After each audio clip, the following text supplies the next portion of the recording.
Parameter, तीनों parameter पढ़ लिया, उनका एक दूसरे से संबंध पढ़ा। आज अपन से अगले एक थ्योरम पढ़ने जा रहे हैं, बहुत इंपॉर्टेंट थ्योरम है, मैक्सिमम पावर थ्योरम, और ये मैक्सिमम बार पूछी भी गई है। तो देखो maximum power theorem, maximum power transfer theorem है, अधिकतम संचरण प्रमेय, ये होती क्या है? तो देखो सबसे पहले अपन बात करते हैं मैक्सिमम, यानी जो भी अपने पास पावर, यानी किसी भी सर्किट में, यानी जो भी आपके पास सर्किट है उसको मैक्सिमम प्राप्त करने के लिए, यानी मैक्सिमम पावर प्राप्त करने के लिए जिस सर्किट का आप उपयोग करते हो उसको अधिकतम संचरण प्रमेय के द्वारा परिभाषित किया जाता है। लेकिन बात आती है कि मैक्सिमम आएगा कैसे, मैक्सिमम आएगा कैसे? तो देखो अपन मैक्सिमम की बात करते हैं, यानी कि आपके पास कोई बटे में राशि होती है, जैसे कि Z1 अपॉन Z2 है, Z1 अपॉन Z2 है। आप क्या कहते हो Z1 मैक्सिमम कब होगा? Z1 मैक्सिमम कब होगा? जब ये आपके पास लगभग कितना हो? 1 हो। कितना हो? 1 हो, क्योंकि 0 होगा तो ये इनफाइनाइट हो जाएगा, और इनफाइनाइट तो वैसे परिभाषित होता नहीं है, लेकिन अपन सिंपल तरीके से देखें, यानी कि ये लगभग आपके पास क्या हो? 1 होगा, और जैसे जैसे ये बढ़ेगा इसका काम कम होता जाएगा। तो देखो मैक्सिमम पावर ट्रांसफर पे ऐसी कोई थ्योरी है, यानी कि आपके पास कोई ऐसा स्रोत है जिसमें एक वोल्टा स्रोत लगा हुआ है, क्या लगा हुआ है? एक वोल्टा स्रोत लगा हुआ है, एक लोड प्रतिरोध लगा हुआ है।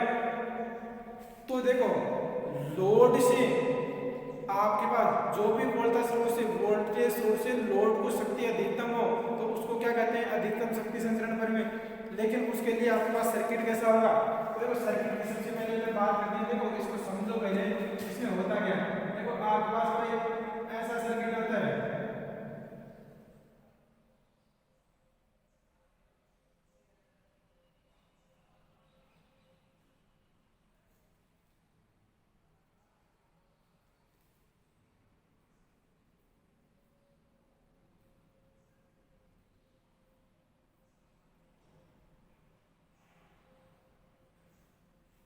ये Z इक्विवेलेंट होता है, ये A बिंदु है, ये B बिंदु है, और ये ZL है, ठीक है? क्या है? ZL है। तो देखो आपको क्या कह रहा है, स्रोत में देखो लोड प्रतिबाधा, स्रोत देखो पहले तो लोड प्रतिबाधा और स्रोत की आंतरिक प्रतिबाधा, देखो आंतरिक प्रतिबाधा Z इक्विवेलेंट है। तो देखो लोड प्रतिबाधा और आंतरिक प्रतिबाधा एक दूसरे के सहयोगी हैं, यानी कि आपके पास ZL Z इक्विवेलेंट का क्या है? कॉन्जुगेट है, संयुग्मी है, ठीक है? यानी युग्म के रूप में आपको प्राप्त होना चाहिए, यानी कि ये पॉजिटिव है तो नेगेटिव होना चाहिए, पहली बात ऐसी। लेकिन देखो आपको एक फॉर्म पढ़ी होगी आपने बीएससी फर्स्ट ईयर में, या फिर आप 12th में पढ़ा होगा, Z इक्वल टू क्या होता है? x प्लस आयोटा वाई, आपने ये पढ़ा होगा। ये रियल पार्ट होता है और ये होता है इमेजिनरी, ठीक है? अब अपने यहाँ पे ऐसा ही काम करना है, यहाँ पे ऐसा ही काम करना है। तो देखो इसके लिए अपने को देखो इस थ्योरम पे प्रूफ क्या करना होता है? सबसे पहले देखो अगर इसको सोल्व करना चाहे तो देखो Z इक्विवेलेंट इक्वल टू अपने पास क्या होना चाहिए? रेजिस्टेंस होना चाहिए R equivalent plus Z equivalent, ठीक है? Z इक्विवेलेंट ZL है, Z इक्विवेलेंट का आ चुका, ठीक है? आपके पास ये होगा, हाँ, तो ये आपके पास कोई थ्योरम है, यानी x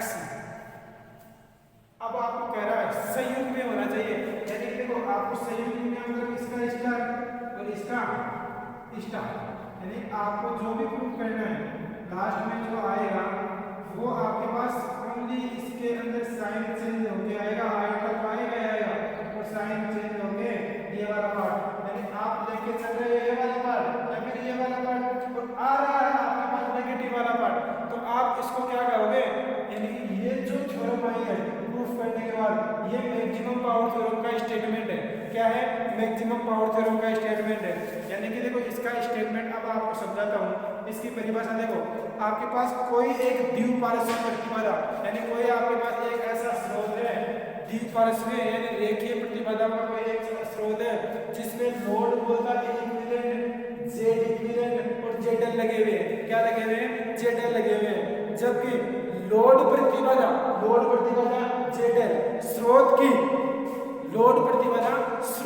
आंतरिक प्रतिबाधाओं, स्रोत की आंतरिक प्रतिबाधाओं के परस्पर संयुग में होता है। दोबारा सुनो स्टेटमेंट।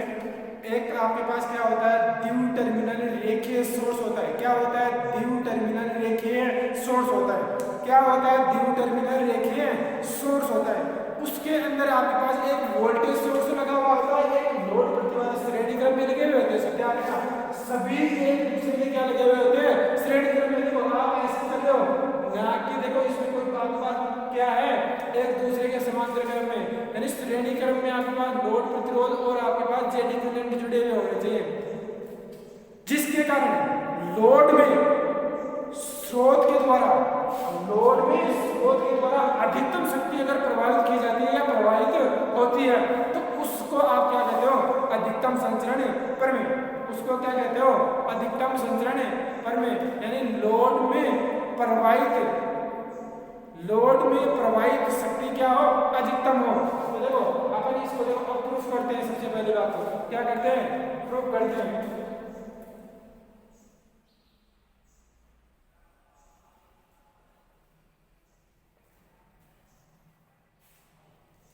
देखो इसमें छोटा सा काम करने दें, इसमें एक लाइन लिखते हैं पहले। इसमें देखो कौन सा परिपथ होता है, रेखीय परिपथ। पहला पॉइंट होता है इसमें एक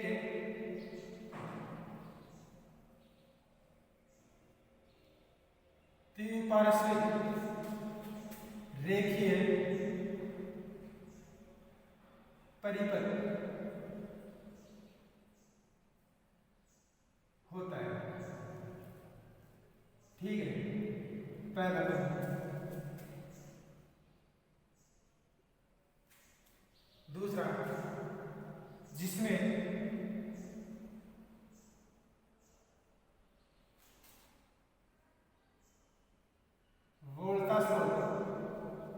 वोल्टा सोर्स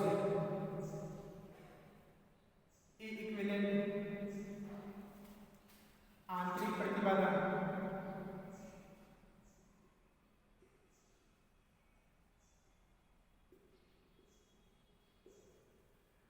जेड इक्विवेलेंट व लोड प्रतिरोध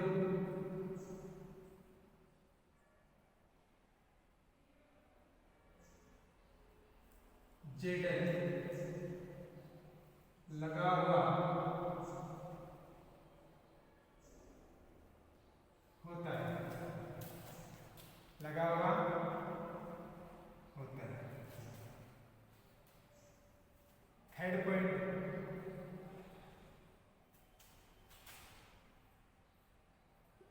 लोड प्रतिबाधा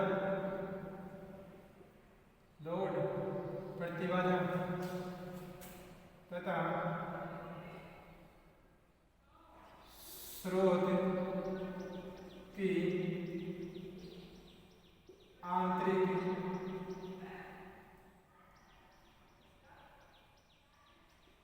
प्रतिबाधा परस्पर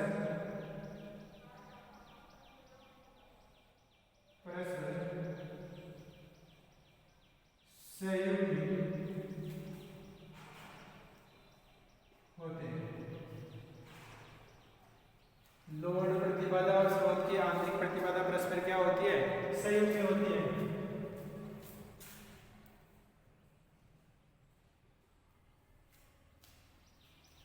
और वोल्टा स्रोत के द्वारा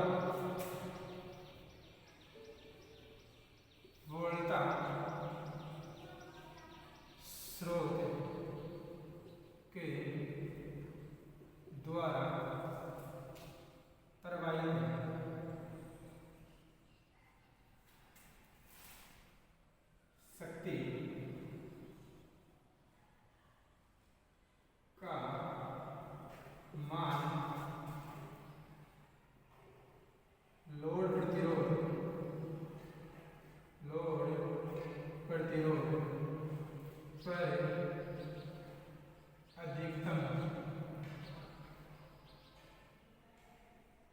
होता है, क्या होता है, अधिकतम होता है। वोल्टा स्रोत के द्वारा प्रवाहित शक्ति का मान लोड प्रतिरोध पर क्या होता है, अधिकतम प्राप्त होता है। ये तो क्या है भाई इसका स्टेटमेंट है, ये 3 लाइनों में दिया है, आसानी आप समझ जाओगे। और इसका अपन सर्किट भी बना देते हैं। तो इसका देखो सर्किट अभी बनाया था, जैसा का जैसा बना लो वापस।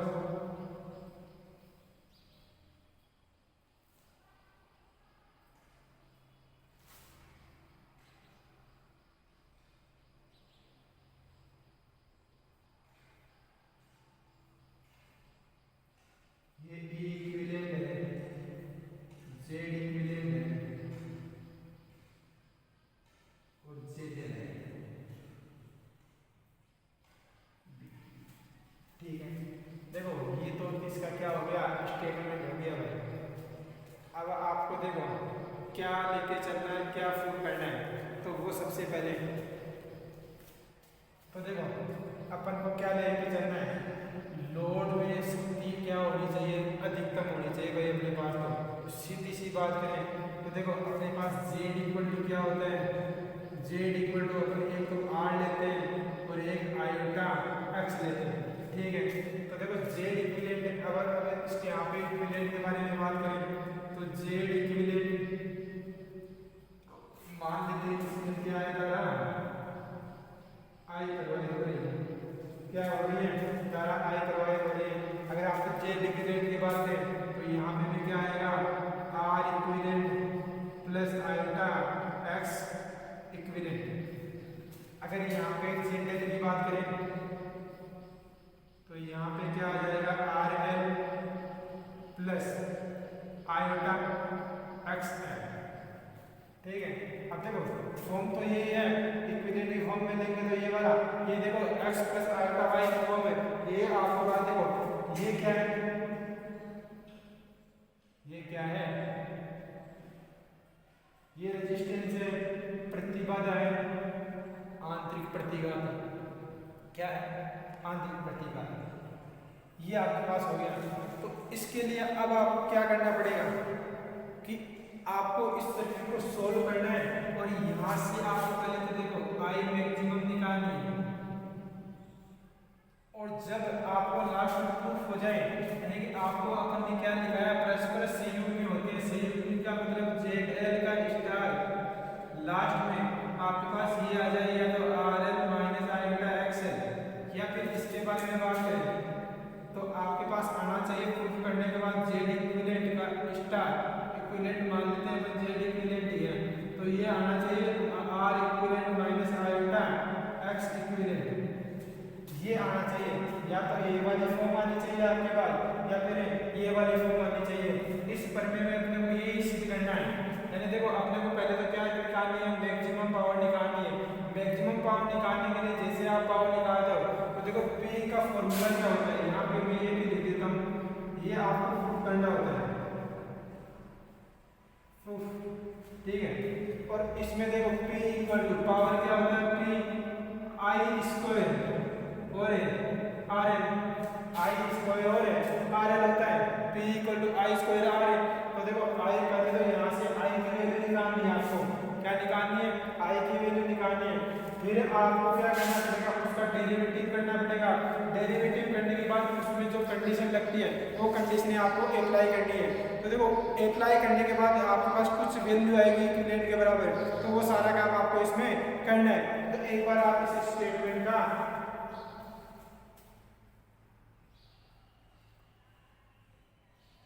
इस स्टेटमेंट पिक ले लो, इसके एक बार इसका स्क्रीनशॉट ले लो।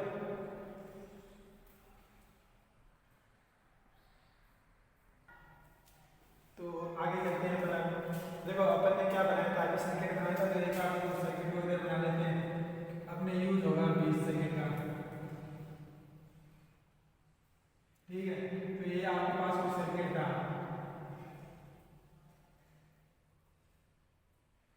यहाँ आपके कोई बिंदु था B, यहाँ कोई बिंदु था A, ये था आपके पास ZL है और ये क्या है, Z इक्विवेलेंट है, और ये क्या है, A इक्विवेलेंट। ठीक है, तो देखो इसमें देखो अपन को प्रूफ क्या करना है। सबसे पहले तो देखो आपके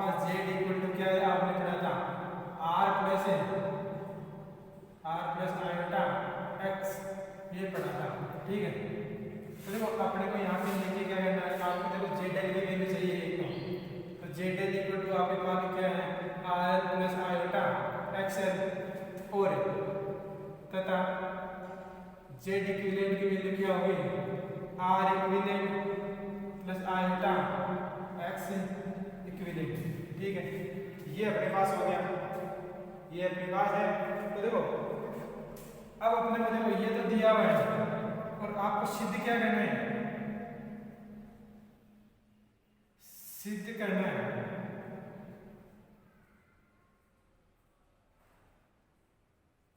क्या करना है आपको सिद्ध जेड एल इक्वल टू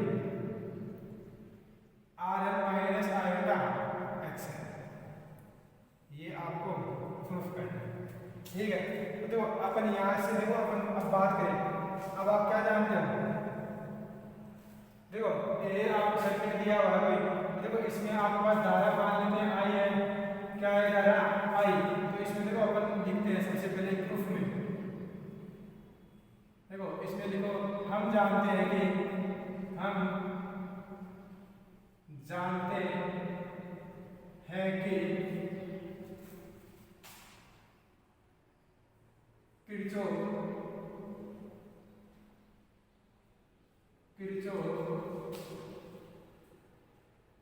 नियम से, देखो यहाँ पे देखो E इक्विवेलेंट इक्वल टू, देखो आप आगे चलोगे minus Z equivalent I plus minus Z L I equal to क्या होगा 0 होगा। ठीक है, तो यहाँ से अगर आप आई की वैल्यू निकालोगे तो आई की वैल्यू क्या होगी E इक्विवेलेंट अपॉन ये क्या हो जाएगी Z equivalent plus Z L.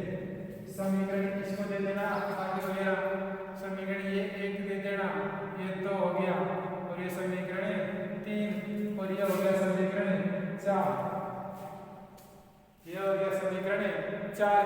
जब अपन यहाँ पे क्या करेंगे अधिकतम, क्योंकि अब देखो इसलिए शक्ति power P equal to I square क्या होता है आर, और देखो आर की जगह अपन दिया तो आर एल दिया है क्या ये, तो यहाँ पे आर एल कर देते हैं या फिर आर एल। तो देखो यहाँ पे अगर आई की वैल्यू रखेंगे अपन तो आई की वैल्यू आपके पास क्या थी ये वाली वैल्यू, तो आई की वैल्यू आप रख सकते हो यहाँ पे, आई की वैल्यू आप रख सकते हो, और यहाँ जेड इक्विवेलेंट की वैल्यू है तो जेड इक्विवेलेंट की वैल्यू ये रही और जेड एल की वैल्यू ये रही। तो यहाँ पे क्या रखोगे, तो यहाँ पे दिक्कत करेगा कि यहाँ पे आपको रखना क्या है, यहाँ पे आपको रखना क्या है, तो देखो आर इक्विवेलेंट रखना है या फिर आपको आर एल रखना है। तो देखो आर एल तो लोड प्रतिरोध है, जबकि आर इक्विवेलेंट लोड के अपन को तो आंतरिक प्रतिरोध है सब कुछ याद करना है, तो ये आर इक्विवेलेंट होगा, क्या होगा आर इक्विवेलेंट होगा। तो समीकरण ये क्या हो जाएगा 5, समीकरण 4 से 5 में मान रखने पर तो यहाँ पे मान रखोगे तो P इक्वल टू क्या आ जाएगा आपके पास E इक्विवेलेंट का स्क्वायर और R इक्विवेलेंट अपॉन यहाँ क्या हो जाएगा Z इक्विवेलेंट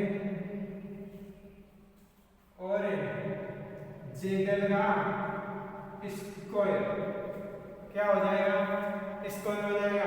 अब देखो जेड इक्विवेलेंट और जेड एल ये रहा, जेड इक्विवेलेंट और ये रहा जेड एल, तो जहाँ पे दोनों को वैल्यू रखोगे तो आपके पास वैल्यू क्या आएगी, तो वो अपन आगे देखेंगे। तो इसके आगे देखो आप जैसे ही वैल्यू रखोगे यहाँ पे देखो ये इक्विवेलेंट है, देखो इसमें भी आपके पास इमेजिनरी पार्ट है और इसमें भी इमेजिनरी पार्ट है, तो यहाँ पे आप क्या करोगे, यहाँ पे आप क्या करोगे, तो इसमें लिखो समीकरण दे देना इसको 6, तो लिखो समीकरण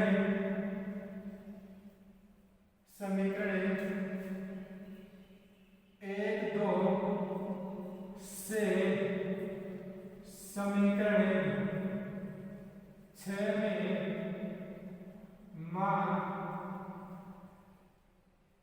रखने पर मान रखने पर यहाँ मान रखो तो p इक्वल टू क्या हो जाएगा e इक्विवेलेंट का स्क्वायर लो ऐसा का ऐसा और ये हो जाएगा r इक्विवेलेंट।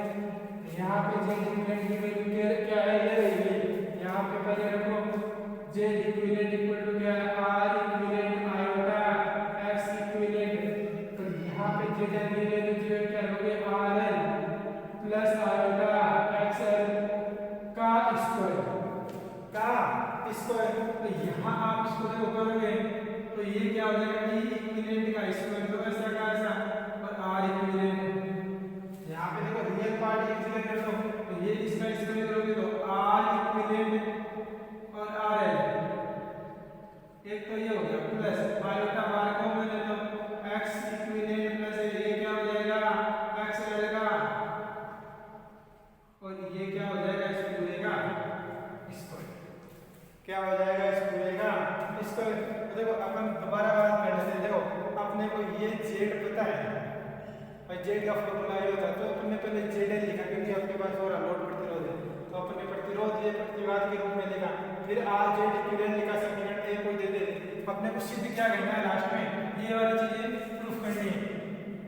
तो ये वाली चीज प्रूफ करनी है तो आएगा कैसे तो देखो अपन ने क्या किया हम जानते हैं कि किरचॉफ नियम से यहाँ पे आपने किरचॉफ नियम लगाया किरचॉफ नियम लगाया तो एक मिनट यहाँ से स्टार्ट कर आगे जाओगे तो ये नेगेटिव हो जाएगा आगे वाले दोनों तो नेगेटिव नेगेटिव तो इसको इधर भेजा तो आपने आई को मान ले लिया उसके नीचे भी आई की वैल्यू आ जाएगी।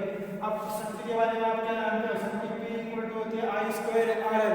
तो देखो RL होगा या R इक्विवेलेंट होगा क्योंकि देखो अधिकतम शक्ति किसके आंतरिक प्रतिबाधा की आंतरिक प्रतिबाधा क्या होती है परस्पर सहयोगी होती है तो इसलिए यहाँ पे R इक्विवेलेंट आएगा। R इक्विवेलेंट इसलिए क्या है तो R इक्विवेलेंट आप I की वैल्यू रखो Z इक्विवेलेंट की वैल्यू रखो और ZL की वैल्यू रखो तो यहाँ तक हमने कर लिया। तो यहाँ तक एक बार आप स्क्रीनशॉट ले लो इसका ठीक है आगे चलते हैं।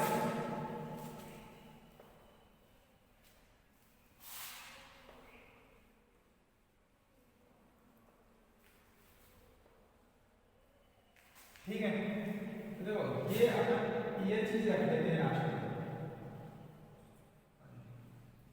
ये वाली चीज अपन रख लेते हैं। देखो यहाँ पे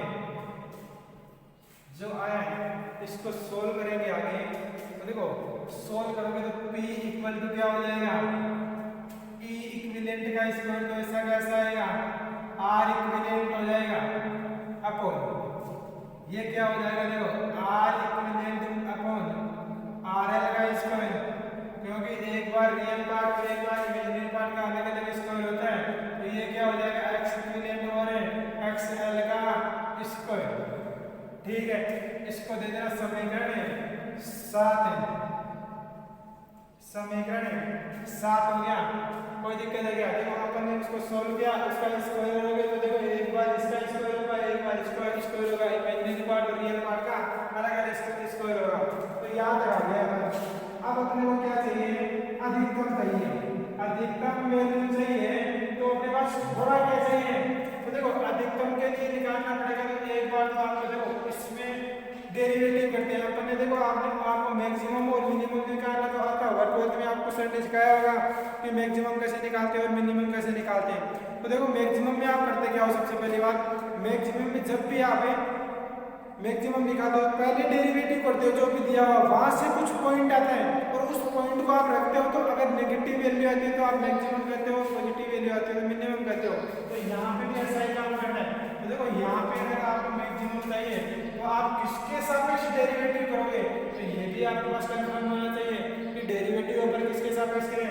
तो देखो R इक्विवेलेंट x इक्विवेलेंट तो यहाँ पे सबसे पहले अपन डेरिवेटिव किसके सापेक्ष करें तो देखो मैक्सिमम शक्ति संचरण के लिए आपको क्या चाहिए मैक्सिमम चाहिए। तो देखो यहाँ तो ये तो लोड प्रतिरोध है तो देखो ये डिपेंड करेगा आपका इसमें आपके पास ये वाली वैल्यू कैसे निकालोगे तो देखो इसमें सबसे पहले आपको क्या करना पड़ेगा इसका डेरिवेटिव करना पड़ेगा। क्या करना पड़ेगा इसका डेरिवेटिव करना पड़ेगा। तो देखो डेरिवेटिव करोगे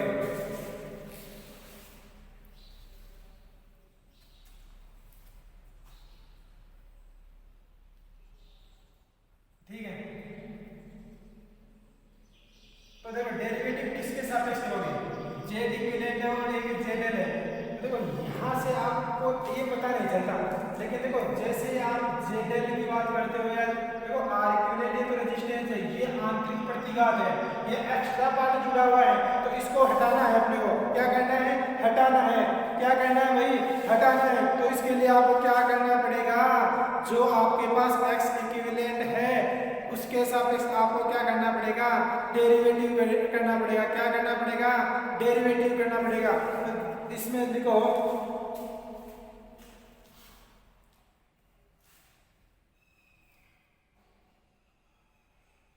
R इक्विवेलेंट में अधिकतम शक्ति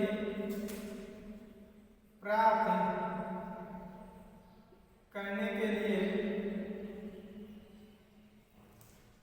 समीकरण 7 का X इक्विवेलेंट के सापेक्ष अवकलन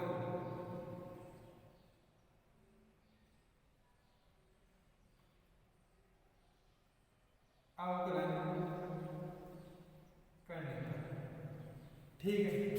तो देखो अवकलन करोगे तो dp अपॉन dr इक्विवेलेंट या फिर यहाँ पे आएगा x इक्विवेलेंट।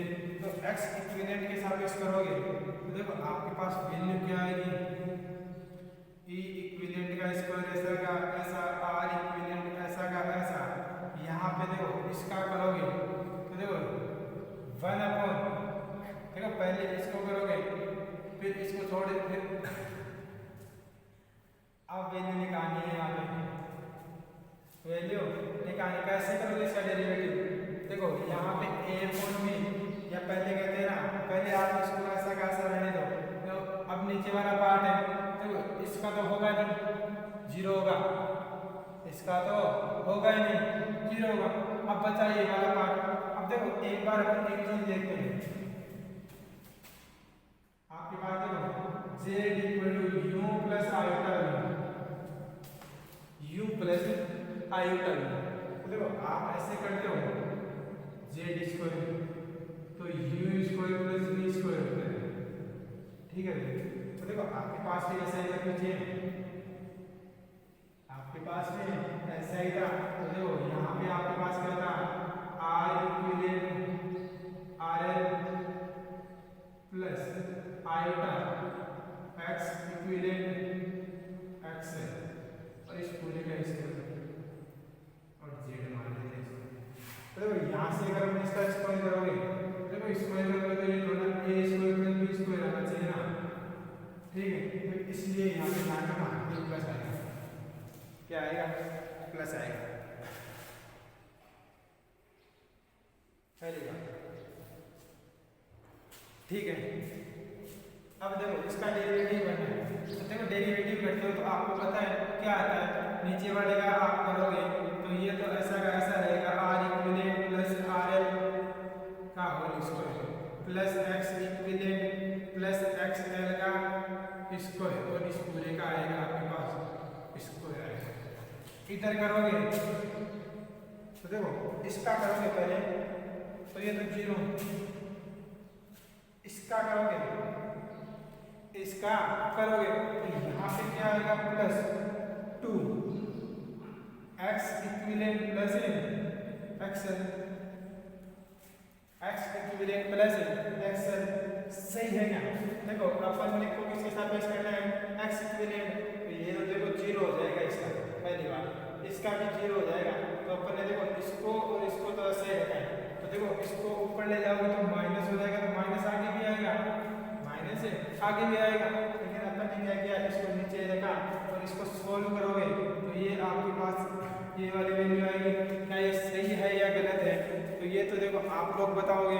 और देखो माइनस का चिन्ह तो देखो आप इसको ऊपर लेके जाओगे, माइनस का चिन्ह तो इसके साथ आएगा, ध्यान रखना माइनस का चिन्ह तो इसके साथ है, हमेशा आता है। तो देखो ये आप करोगे तो आपके पास वैल्यू आएगी ये वाली, आपके पास वैल्यू है ये वाली। देखो इसको और हल करोगे तो आपके पास dp/dx इक्विवेलेंट इक्वल टू क्या हो जाएगा, P equivalent minus E equivalent square R equivalent X equivalent plus XL upon नीचे वाला पार्ट ऐसा कैसा आ जाएगा, आर इक्विलेंट आर एल का whole square plus X equivalent plus XL का होल स्क्वायर और इस पूरे का होल स्क्वायर। ठीक है, इसको दे दो समीकरण 8 है। तो देखो मैक्सिमम निकालने के लिए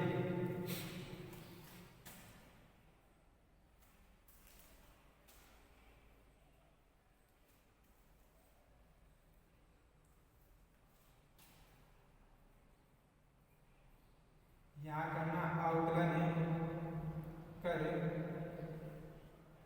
शून्य के बराबर रखने का।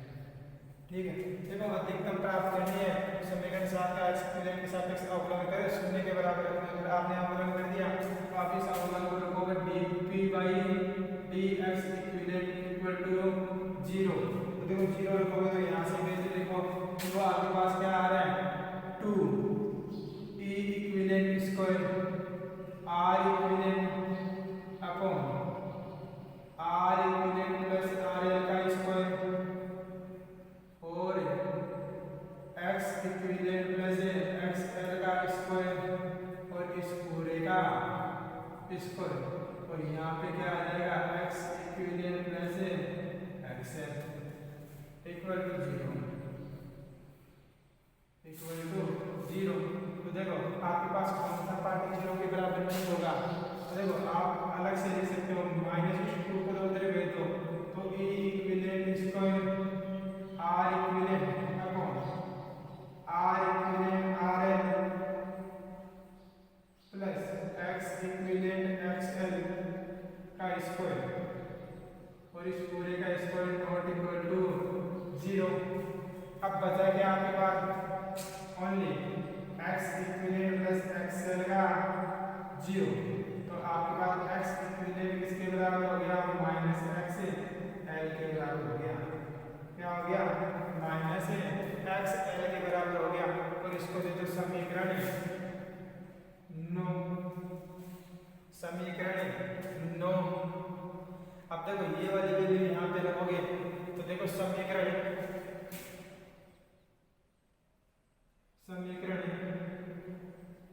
9 का मान 7 में रखने पर देखो ये वाली वैल्यू यहाँ रखोगे तो ये क्या हो जाएगा P इक्वल टू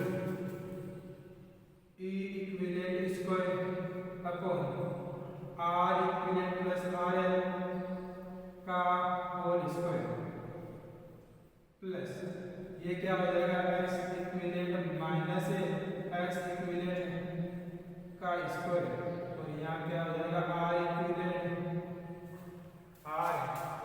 तो ये वाला पार्ट क्या हो गया 0। ये वाला पार्ट क्या हो गया 0। तो आगे लिखो इसको, आगे करोगे तो P क्या हो जाएगा ई इक्विवेलेंट का स्क्वायर और R equivalent plus R L का स्क्वायर और आर इक्विवेलेंट। ठीक है, आर इक्विवेलेंट हो गया जी। एक बार आप यहाँ तक इसको दे दो समीकरण 10 इसका स्क्रीनशॉट ले लो।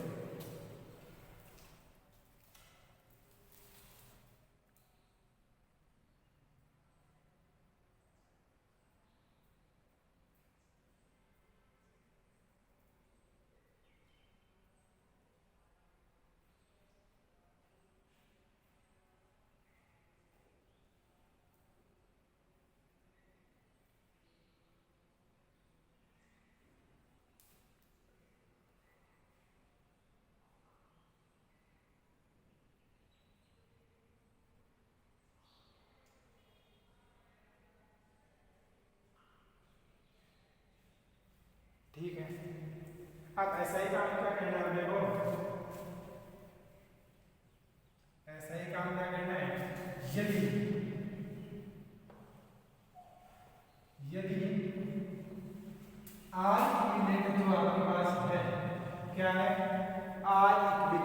क्या है, आर इक्विवेलेंट का मान क्या है, यदि आर इक्विवेलेंट का मान आपके पास परिवर्तित हो रहा है, क्या हो रहा है भाई, आर इक्विवेलेंट का मान परिवर्तित हो रहा है, तो उस समय आपके पास मैक्सिमम क्या होगी, उस समय आपके पास मैक्सिमम क्या होगी। तो देखो यहाँ पे आपके पास पी मैक्सिमम आती, समीकरण 10 से वापस लिख लेना एक बार, वहाँ पी मैक्सिमम कर लेना, वहाँ क्या कर लेना। देखो समीकरण 10 से पर बात करें, यदि आर इक्विवेलेंट का मान परिवर्तित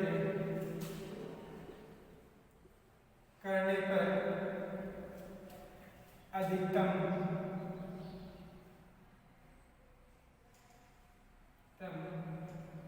शक्ति क्या हो जाएगी, अधिकतम शक्ति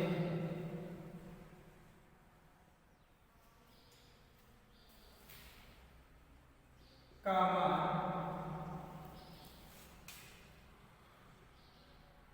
ज्ञात करने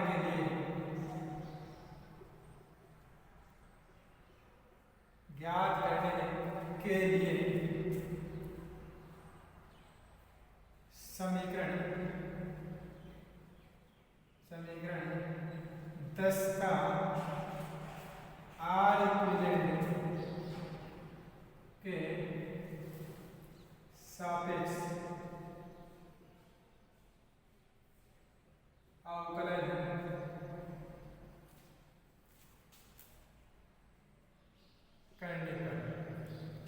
ठीक है।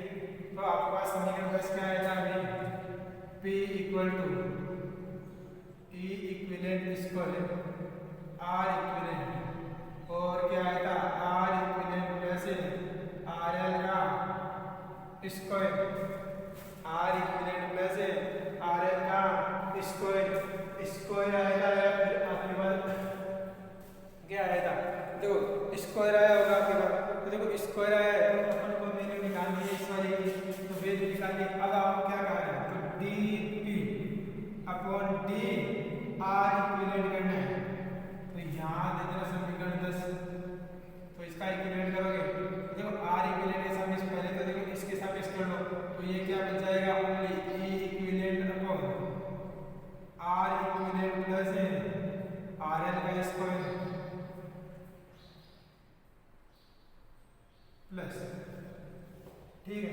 अब क्या करोगे, ई इक्विवेलेंट का स्क्वायर और आर इक्विवेलेंट अपॉन ये क्या हो जाएगा, R equivalent plus R L का क्यूब, और यहाँ पे करोगे ऊपर, देखो ये क्या आएगा, माइनस के साथ में क्या आएगा, माइनस के 2 और R equivalent plus R L, क्या आएगा, R equivalent plus R L.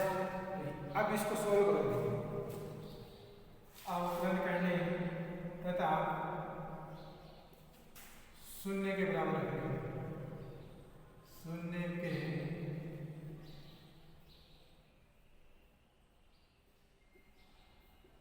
बराबर रख देंगे, ठीक है। अपन ने ये काम कर लिया, पहले अब इसको सॉल्व भी करना पड़ेगा, तो देखो इसको सॉल्व करते हैं, तो देखो अपने पास क्या आ गया, अवकलन सही है या नहीं, एक बार और देख लो। देखो पहले तो अपन ने a प्लस बी का किया है, a डॉट बी, पहले a का किया, b को कांस्टेंट रहने दिया, फिर a को छोड़ दिया ऐसा का ऐसा, और b का अवकलन कर दिया, ठीक है।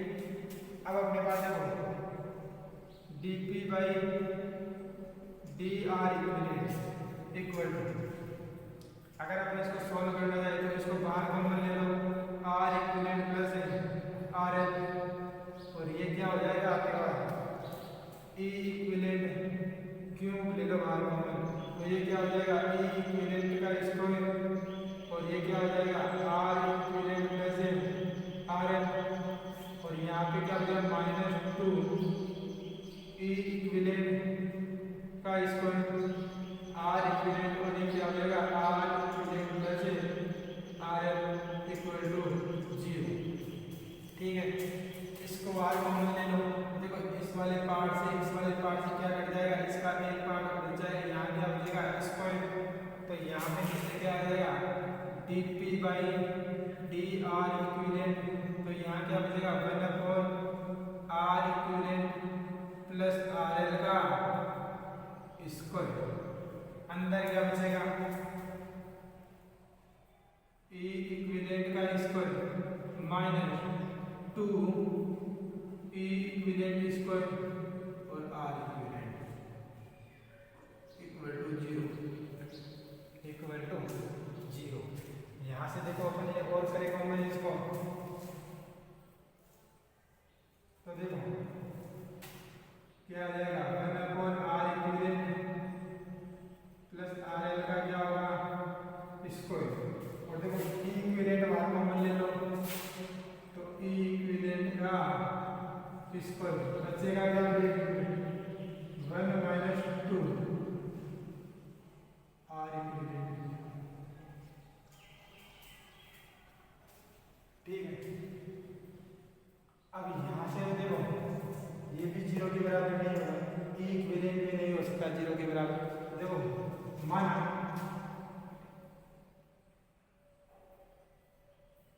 e equivalent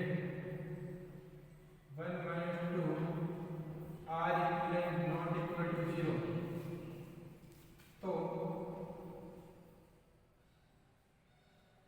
r equivalent plus rl equal to 0, r equivalent plus rl equal to 0।